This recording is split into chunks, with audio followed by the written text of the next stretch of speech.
We're happy with the way we started.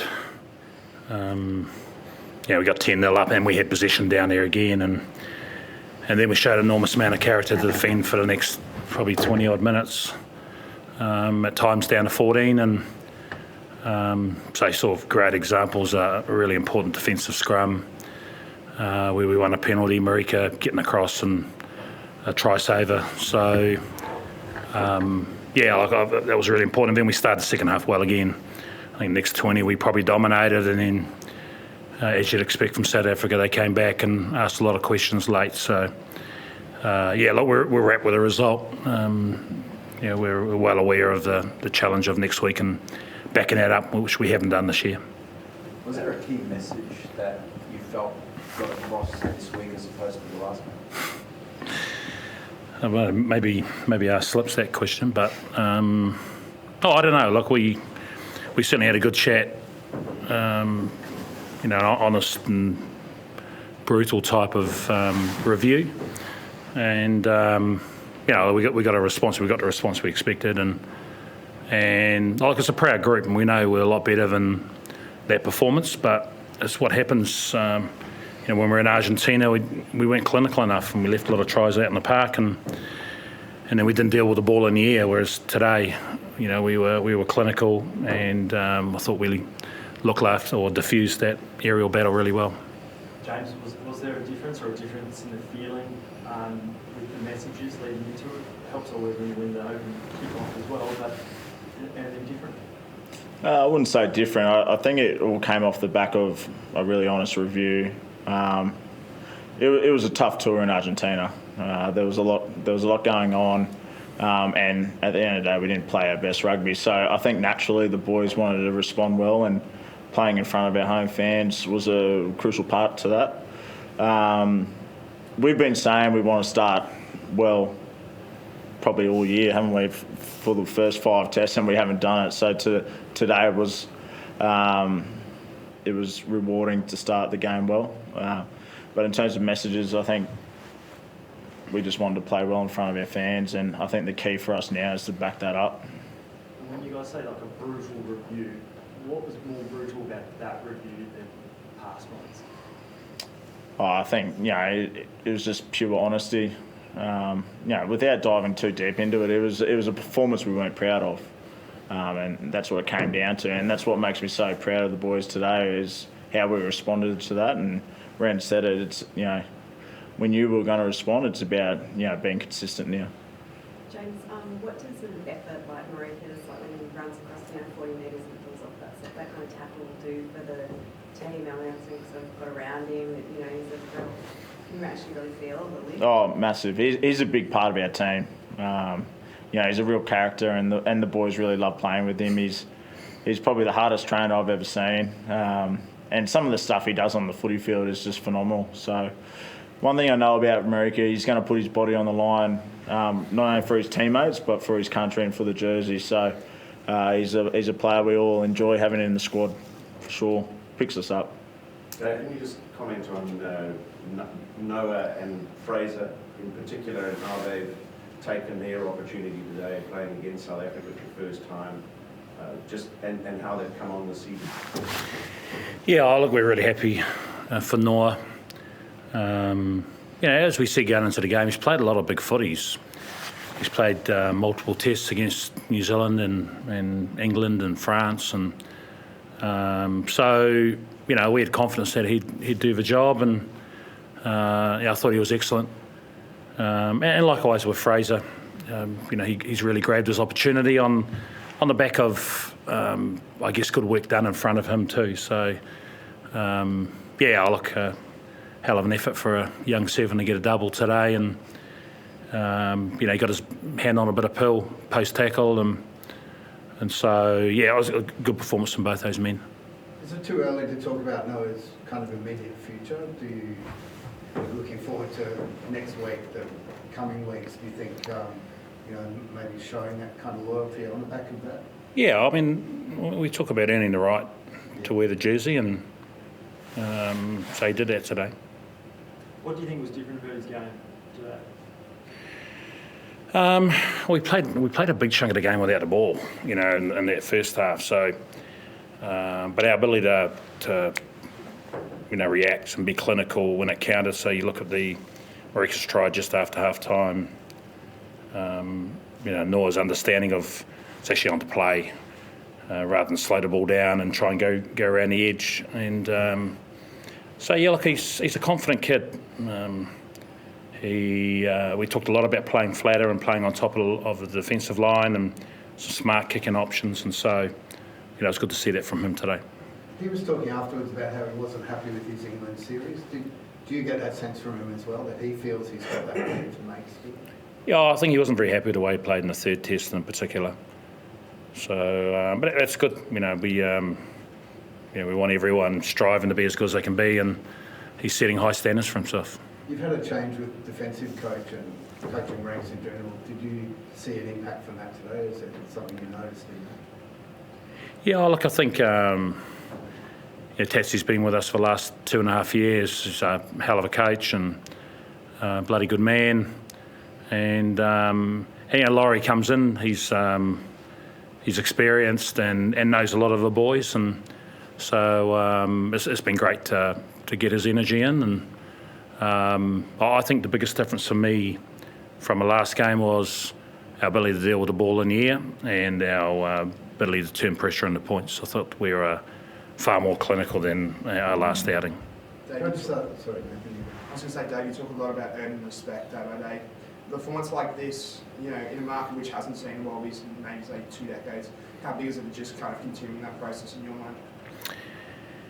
Yeah, you know, we talked about respect being a daily day, and so we've got to back this up. And what we know is the Africans are a hell of a side, and they're going to be tougher next week as well. So we're going to have to take our game to another level. Like I said, we showed a lot of character in the first game in Mendoza. We didn't back that up. So, if we genuinely want people to get behind us, we've got to front every week. And I think if you front and you empty out the tank for each other, whether you win or lose, people will respect that. So,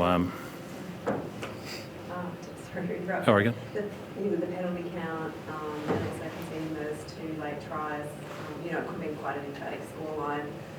Is that, I don't know, something to work on, I suppose? It's been a work on for a couple of years, actually, our discipline. It's just a part of the game at the moment. Well, the past few years is just, you know, the team that lacks discipline gets really punished. And, you know, once again, we got out to a lead, but the discipline was a factor in, you know, the South Africans coming back late in that game. So, you know, it was a key point of ours going into the game, and I don't know, we probably didn't nail it. And I'm sure that's going to come up into review. We look at that pretty hard, the discipline side of stuff. So, you know, penalties against us, it's always a topic in the review. Is that a fatigue thing, Slips, do you think? Oh, yeah, you're playing against the best team or the best teams in the world. So, you know, whether it's fatigue, whether it's stupid penalties, or whether it's just good rugby from the Springboks, you know, like, you know, you can break down each penalty, and it'll be a variety of things. But I think overall, you just got to be on for every moment. James, Faf de Klerk had a few words to a few of your guys, and then he got that yellow card for a little slap in the face. Did you guys celebrate that one? Were you pretty happy about that moment? Hey, to be honest, 2 halfbacks going at it, it's quite interesting. It's well, I was in the scrum, mate, so I didn't even know what happened. But you know, halfbacks they're characters. They're always talking, and there's no doubt Whitey was talking to them as well. So, I'm not too sure. Did you see Whitey's reaction? As I said, I was scrumming, Right. so I was. You didn't see it on the big screen. He looked like he was pretty badly hurt. So I just wondered if he might cop a bit from the boys from that one. Oh, probably. Oh, mate, he cops it all the time. Dave, a big few weeks. Personally, how do you feel sitting back? Is it relief? Is it just being proud of the team? Is it...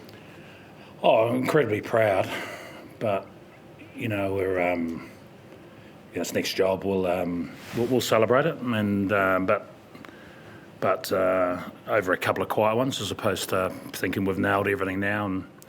And it's such a tough tournament to play in, and so we expect a response from the Springboks next week. And so, like I say, we've got to go to another level. So it's not relief. It's there's a bit of satisfaction that we've implemented a plan, and the boys have played well, and we've got success from that. So we've got to make sure that we build on it.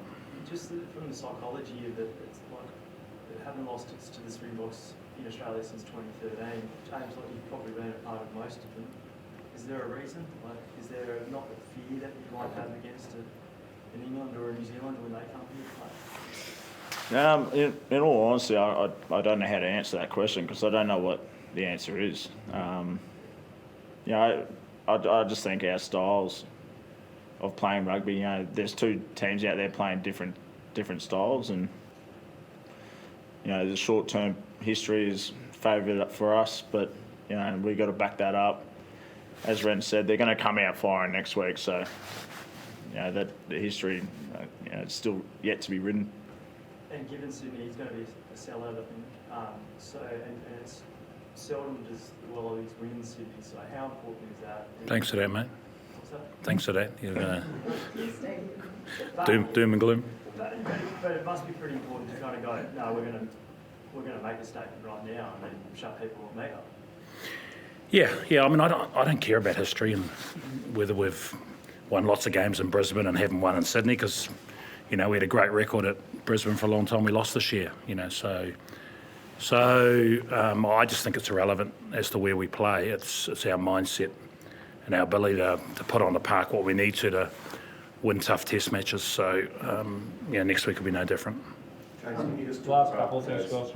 set piece Yes. pressure today, both scrum and line out, and your response to the pressure that was applied in that part of the game? We knew they were coming in that area of the game, and our line out really struggled, and our scrum was under pressure at times. So that's clearly going to be an area of the game we're going to have to focus on going into Sydney. Historically, the Springboks are strong there, and we've got to be better. I think we got out of jail a few times, but we know they're going to come again in Sydney, and we've got to match that, if not better. Dave, you've coached a lot of players. How do you characterise what he can do? Look, he's incredible, and what you see on Saturdays is what you see on everyday training. He's just full on. If we kick a ball, he is full pace chasing everything. He's concrete when he hits, and so his work ethic's phenomenal. I haven't seen another winger like it. So he's not a big man, but powerful, and he's all over the park. You have a look at his numbers; they're outrageous. He's a bit of a fan of the old pick and go on the other side of the field at times, and every now and then it puts us under a bit of heat. But he's everywhere, and that tackle he made tonight was at a time when we were missing a winger, and he's come from the other side of the field. Thanks, guys. Appreciate your time. Thank you. Thank you. Thanks, guys.